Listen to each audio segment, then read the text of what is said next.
我美国那个客户今天终于回复我了。 My client in the US finally replied today. This order might really be a long wait. The trade tariffs between the US and China have increased to 145% as of today. This might be the moment that breaks China's factory backbone. Overnight, US tariffs jumped to 145%, and now, Chinese production lines are going dark. We didn't expect this when we signed the order. Back then, the client only had to pay a 30% deposit, and then production started. Now we've already produced over 1,000 stage boards with anti-slip patterns. I've just told the production department to stop this order. They didn't drop bombs, they didn't fire missiles, but factories still fell one by one. Factories that once thrived on monthly US orders are now freezing production. One exporter says, "We already made 8,000 stage boards. Now they're stuck in limbo." Another batch pulled back from customs. No one expected this when they signed contracts with just a 30% deposit down. Traders in foreign trade, how's your factory doing? 又一车刚才从海关拉回来了。 This batch of goods was pulled back from customs. The tariff war is taking its toll. Small and medium-sized businesses are the biggest casualties in this silent war. Regular clients are pausing orders. Precision machines worth hundreds of thousands of yuan now sit unsold. Factory towns like Shaoxing are changing overnight.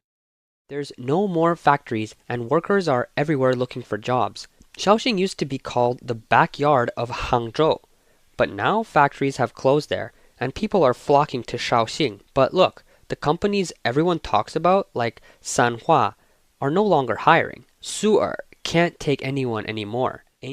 A worker says they see dozens waiting outside a factory that used to hire anyone. Now, they only want workers under 35. Factories can take 10 people, but 20 show up desperate. Even dumpling shops are turning people away.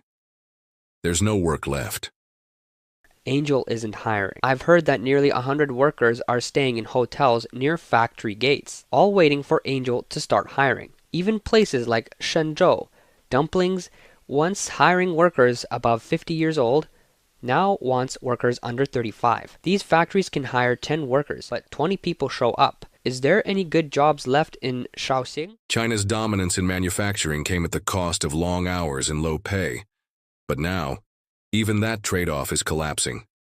Many foreign trade bosses have had their goods abandoned. Trampoline businesses for US backyards? Gone. As China holds firm, Southeast Asia moves in. Vietnam, Cambodia, they'll happily take over. The US may be just 5% of the world's population, but it drives 1/3 of consumption. So why is China standing so tall? Some say it's pride. Others say it's that the people are disposable. Why does China choose to stand firm? Is it because China is really strong? In my view, it boils down to one thing. The Chinese government doesn't see its people as human. In the eyes of the current Chinese Communist Party, the Chinese people are less than cattle and horses, just weeds. What's the characteristic of weeds? Weeds keep growing back after being cut. As long as you don't pull them out by the roots, they'll grow again and again. They never stop. Meanwhile, the privileged class, who enjoy special supplies, will remain unaffected no matter how the tariff war goes. They don't need to worry. Now the US and China are in open economic confrontation. Consulates are auctioning off furniture. Diplomacy is fraying. Tariffs might be just numbers, but in China's factory towns, they're breaking lives. Meanwhile, the privileged class, who enjoy special supplies, will remain unaffected no matter how the tariff war goes. They don't need to worry.